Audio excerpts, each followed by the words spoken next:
नमस्कार दोस्तों, स्वागत है आप लोगों का टारगेट विद रिंकू चैनल में। तो दोस्तों, अभी हम लोग पढ़ रहे हैं इकोनॉमिक्स। और इकोनॉमिक्स की जो हमने पिछली क्लासेस की, तो हमने आपको बताया कि इकोनॉमिक्स क्या होता है।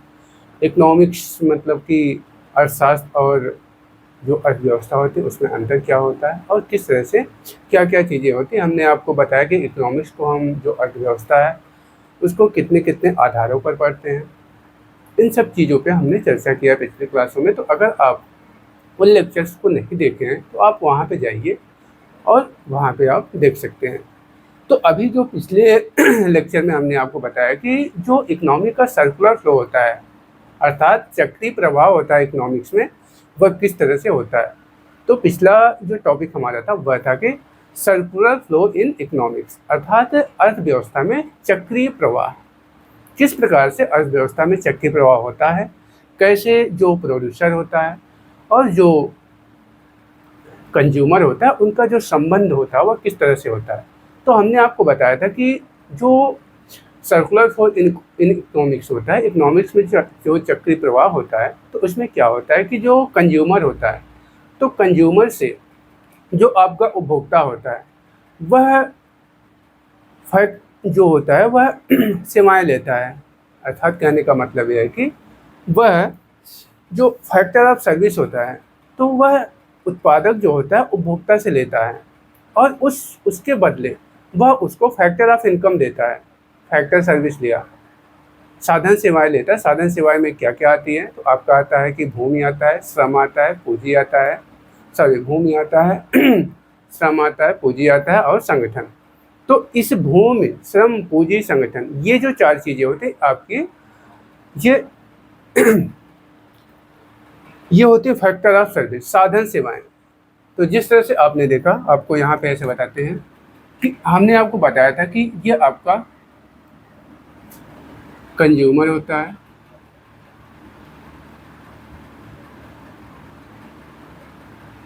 अर्थात उपभोक्ता। ये चीज़ पे हम चर्चा कर रही हैं, लेकिन फिर भी एक बार आपको बता देते हैं कि ये आपका उपभोक्ता होता है और यह प्रोड्यूसर होता है।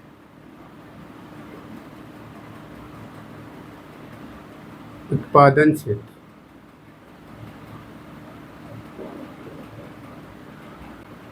यह आपका प्रोड्यूसन होता है। प्रोड्यूसन अर्थात यह प्रोड्यूसर होता है, यह उत्पादन क्षेत्र होता है। तो यहाँ से ये जो उत्पादन क्षेत्र होता है, जो प्रोड्यूसर होता है, यह इससे साधन सेवाएं लेता है। यह इससे जो आपका एक कंज्यूमर है, उपभोक्ता है, तो उपभोक्ता से यह साधन सेवाएं लेता है। और साधन सेवाएं में क्या क्या रहता है, ये factor of service, factor of service, यह साधन सेवा लेता है। साधन सेवाएं में क्या क्या चीज़ें आती हैं, भूमि आती है, श्रम, पूंजी, संगठन। और यह जो प्रोड्यूसर होता है, यह इससे उत्पादक से भूमि, श्रम, पूंजी और संगठन, यह सारी चीज़ें लेता है। क्योंकि प्रोड्यूसर जो भी होगा, जब वह कोई भी सामान बनाने के लिए चलेगा, मान लीजिए उसको शर्ट बनाना हुआ, तो शर्ट बनाने के लिए पहले उसको ज़मीन लेनी पड़ेगी, ज़मीन का अरेंजमेंट करना होगा। उसके बाद फिर वहाँ पे वह बिल्डिंग बनाएगा और फिर उसके बाद वह मशीनों को लगाएगा, अर्थात वह कैपिटल की व्यवस्था करेगा। और फिर वहाँ पे उसको काम करने के लेबर चाहिए और उस पूरी संस्था को सही से संचालित करने के लिए एक संगठन की ज़रूरत होती है।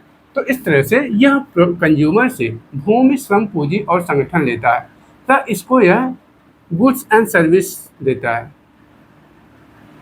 वस्तु एवं सेवाएं।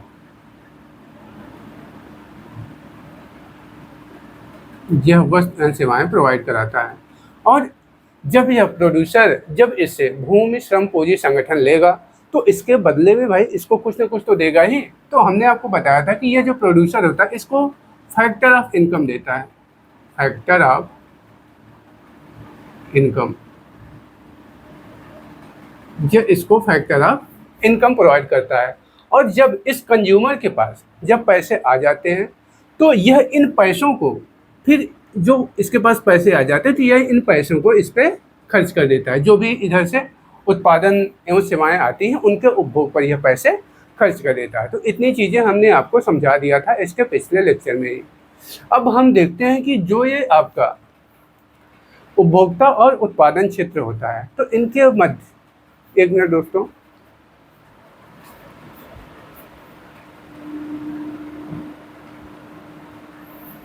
तो जो ये उपभोक्ता और उत्पादन क्षेत्र होते हैं तो अब हम देखेंगे कि इनके मध्य जो गवर्नमेंट होती है, गवर्नमेंट किस तरह से कार्य करती है। तो इनके मध्य जो गवर्नमेंट होती है, जहाँ आपकी गवर्नमेंट है, सरकार, तो हम लोग देखेंगे सरकार इसके इनके मध्य, इन दोनों के मध्य किस तरह से कार्य करती है। तो जो गवर्नमेंट होती है दोस्तों, यह उपभोक्ता को, गवर्नमेंट जो होती है तो ये गवर्नमेंट दोनों से टैक्स लेती है। ये आपका जो कंज्यूमर होगा यह भी इसको कर देगा टैक्स। जैसे कि आप कोई सामान खरीदते हैं, आप कंज्यूमर हैं, आप उपभोक्ता हैं, तो आप कोई भी सामान लेंगे तो उस सामान पे आपको टैक्स देना पड़ेगा। आप मार्केट में चले जाइए, शोरूम में चले जाइए, तो आप जब उसका बिल निकाल के देखेंगे तो उस पर इतना % GST रहता है, इतना % ये रहता है, सारी चीज़ें जितने भी टैक्स होते हैं उस पर आपको इंक्लूड रहेंगे।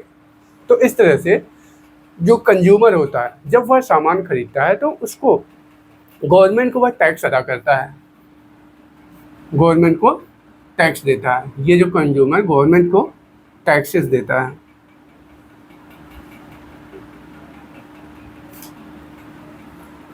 और यह जो उत्पादन क्षेत्र होता है यह भी गवर्नमेंट को टैक्स देता है।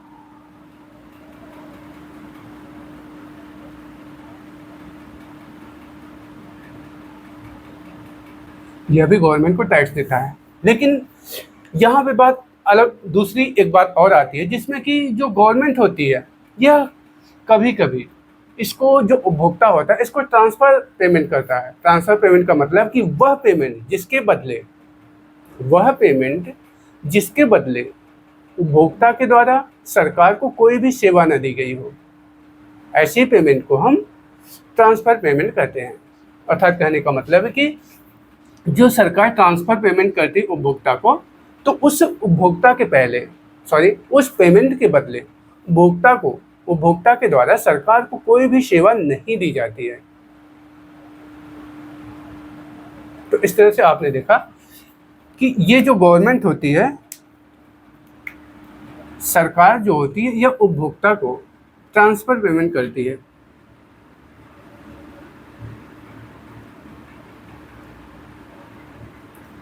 ट्रांसफ़र पेमेंट,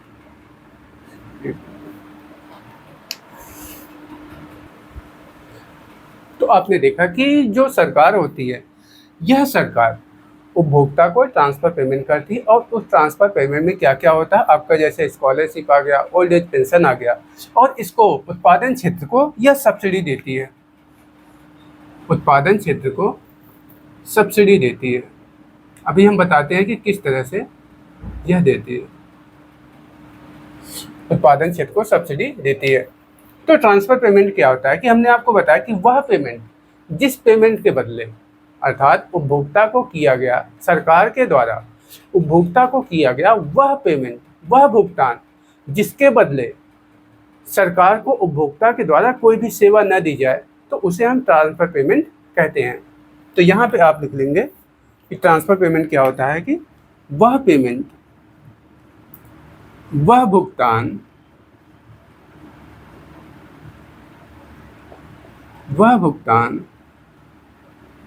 जिसके बदले, एक सेकंड, सरकार के द्वारा किया गया वह भुगतान, आप यहाँ पे लिख लेंगे, पूरी बात लिखेंगे, सरकार के द्वारा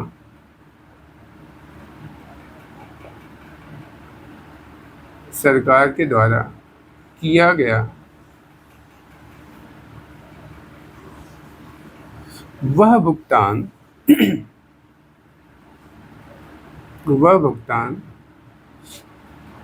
जिसके बदले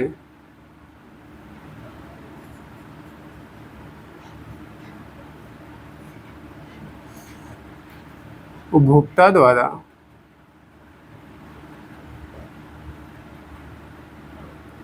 सरकार को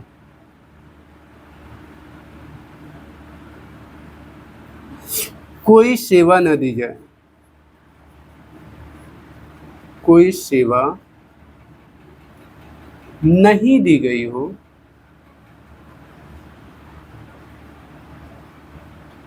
तो उसे ट्रांसफर पेमेंट कहते हैं।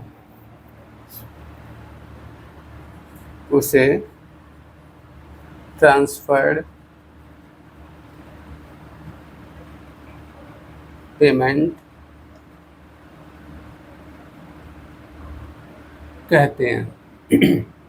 अर्थात ट्रांसफर पेमेंट क्या होता है दोस्तों, कि वह भुगतान जिसके बदले सरकार के द्वारा किया गया, वह भुगतान जिसके बदले सरकार को उपभोक्ता के द्वारा कोई भी सेवा न दी गई हो, उसे हम ट्रांसफर पेमेंट कहते हैं। जैसे कि मान लीजिए आपको जब स्कॉलरशिप मिलती है, जब आप पढ़ाई कर रहे होते तो आपको स्कॉलरशिप मिलती है, तो क्या सरकार ने आपको स्कॉलरशिप दिया, आपको पेमेंट किया, लेकिन क्या आपने कोई सेवा दिया सरकार को? नहीं दिया ना। तो इस प्रकार से जो भी पेमेंट होती है उसे ट्रांसफर पेमेंट कहते हैं। और दूसरी बात आप करेंगे, जैसे ओल्ड एज पेंशन होता है, वृद्धावस्था पेंशन जो होता है, तो क्या जब सरकार वृद्धावस्था पेंशन देती है तो क्या वृद्धों द्वारा सरकार को कोई सेवा दी जाती है? नहीं दी जाती है ना।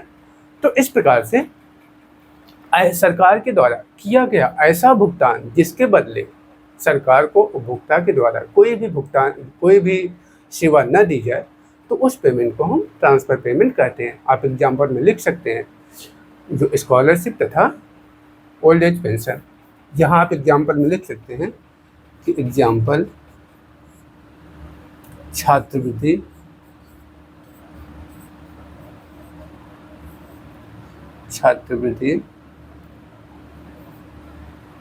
और वृद्धावस्था पेंशन।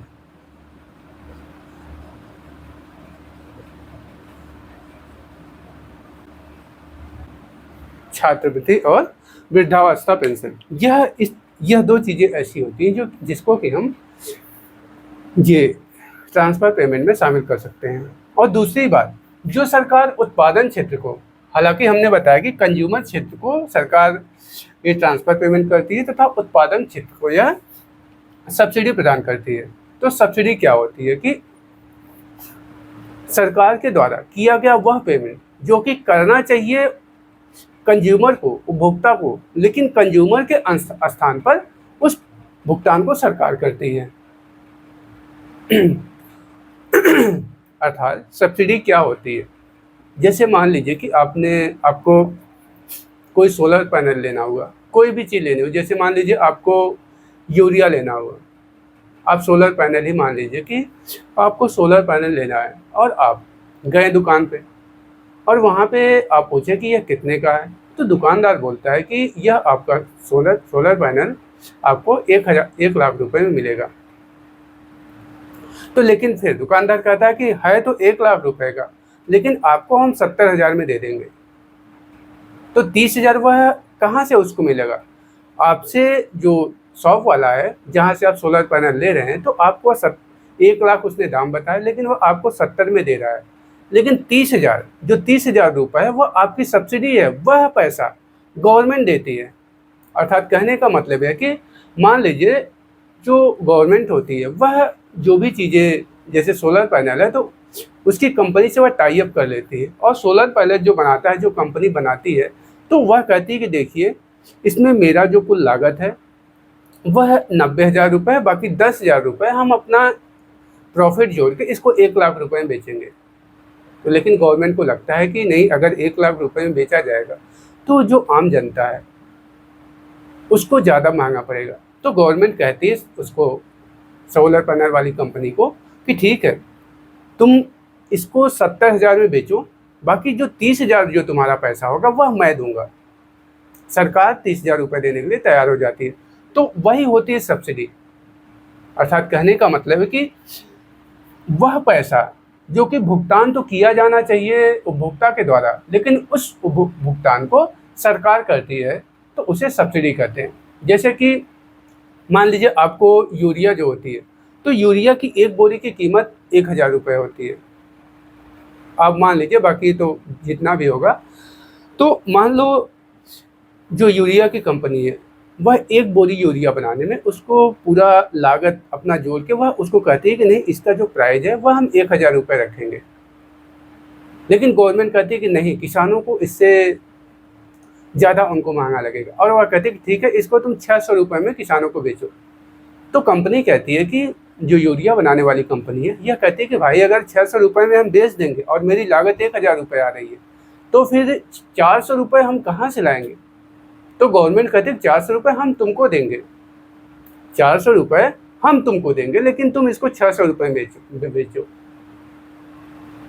तो वही चीज़ है, सब्सिडी क्या है कि सब्सिडी वह भुगतान होता है, सब्सिडी वह भुगतान होता है जो कि किया जाना तो चाहिए उपभोक्ता के द्वारा, लेकिन उसको उस भुगतान को गवर्नमेंट करती है। तो यहाँ पे जो यूरिया की बोरी थी वह उसकी जो लागत है वह 1000 रुपये पड़ रही थी, लेकिन जो यूरिया बेचने वाली जो कंपनी है वह किसानों को 600 रुपये यूरिया बेचती, और जो 400 रुपये उसका और बचता है उस भुगतान को सरकार करती है। तो इसी भुगतान को कहा जाता है सब्सिडी। तो यह आपकी हर चीज़ों में लागू है। तो आप यहाँ पे लिख सकते हैं कि वह भुगतान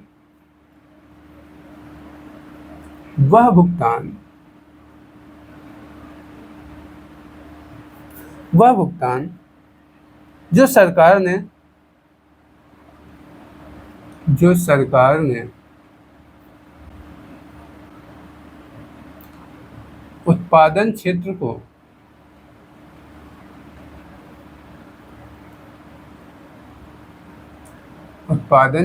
को उपभोक्ता के बदले करती है, उपभोक्ता के स्थान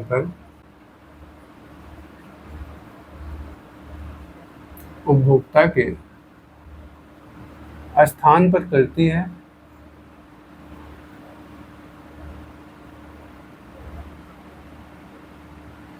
उसे सब्सिडी कहा जाता है, उसे सब्सिडी कहते हैं।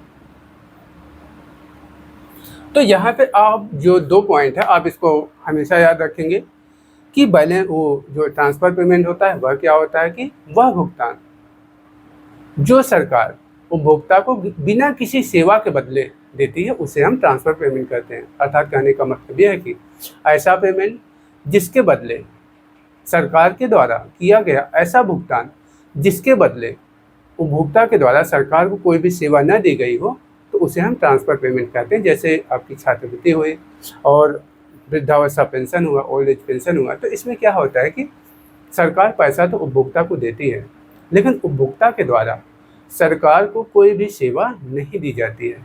दूसरी बात आप करेंगे कि सब्सिडी क्या होती है, जो कि सब्सिडी सरकार उत्पादन क्षेत्र को देती है।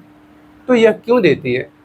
तो सब्सिडी क्या है? वह भुगतान जो सरकार ने उत्पादन क्षेत्र को उपभोक्ता के स्थान पर करती है उसे हम सब्सिडी कहते हैं। हमने आपको बताया कि जैसे मान लीजिए आप सोलर पैनल जब लेने जाते हैं तो वह सोलर पैनल जो बेचने वाला होता है वह बताता है कि इसका दाम तो 1 लाख रुपए है, लेकिन हम आपको 70,000 रुपये में दे देंगे। और वह क्यों देता है? क्योंकि सरकार का यह नियम है या आदेश है कि ठीक है, तुम्हारी लागत भले 1 लाख रुपये है, लेकिन आप इसको किसानों को 70,000 रुपये में दीजिए, बाकी आपका जो 30,000 रुपये है वह हम पेमेंट करेंगे। अर्थात खरीद के लाया तो किसान, जबकि जो खरीदेगा पेमेंट उसी को करना होता है, लेकिन किसान को 1 लाख के बदले सिर्फ 70,000 पेमेंट करना पड़ रहा है। बाकी जो 30,000 है वह सरकार करती है, और वही पेमेंट आपकी सब्सिडी कहलाता है। अर्थात कहने का मतलब है कि वह भुगतान जिसको उपभोक्ता के बदले सरकार करती, अर्थात जिसको पेमेंट तो करना चाहिए उपभोक्ता को, लेकिन उस पेमेंट को सरकार अपनी तरफ से कर देती है, तो उसे ही हम सब्सिडी कहते हैं। तो यहाँ पे ये चीज़ आपका ये चैप्टर ख़त्म होता है। अब आइए हम लोग जो नेक्स्ट चैप्टर चलेगा वह आपका है मुद्रास्फीति। अब हम लोग देखेंगे जो नेक्स्ट टॉपिक है वह है मुद्रास्फीति, इन्फ्लेशन। तो हम लोग देखेंगे इन्फ्लेशन क्या होता है और किस तरह से इन्फ्लेशन बढ़ता है और किस तरह से इन्फ्लेशन को कंट्रोल किया जाता है।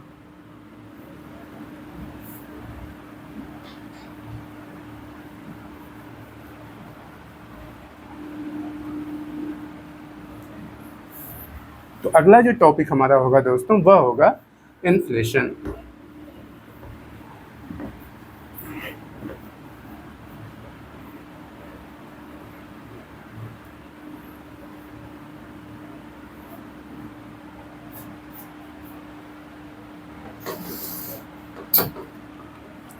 अगला जो हमारा टॉपिक है वह है इन्फ्लेशन,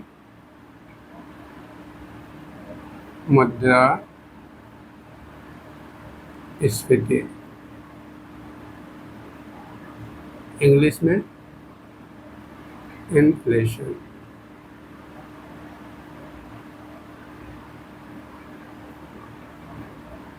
तो अब हम लोग देखेंगे आखिर इन्फ्लेशन होता क्या है।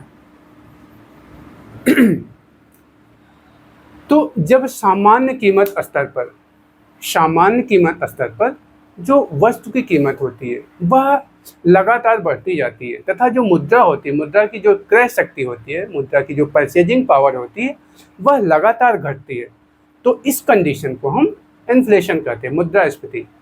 अर्थात कहने का मतलब यह है कि सामान्य कीमत स्तर पर वस्तु की जो कीमत होती है वह लगातार बढ़ती है तथा जो मुद्रा की परचेजिंग पावर होती है, मुद्रा की जो क्रय शक्ति क्षमता होती है वह धीरे लगातार कम होती जाती है। तो इस अवस्था को हम इन्फ्लेशन कहते हैं, मुद्रास्फीति कहते हैं। और ये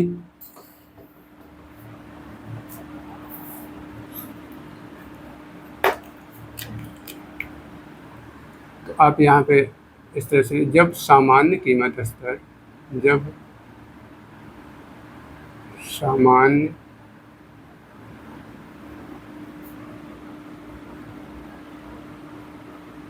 सामान्य कीमत स्तर लगातार बढ़ रही हो, अर्थात when general price increases,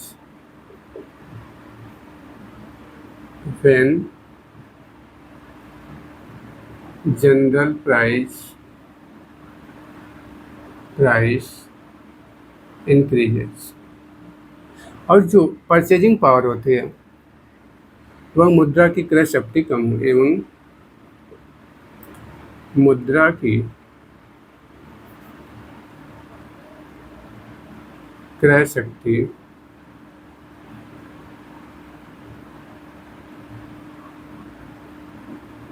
कम हो, अर्थात परचेजिंग पावर ऑफ मनी।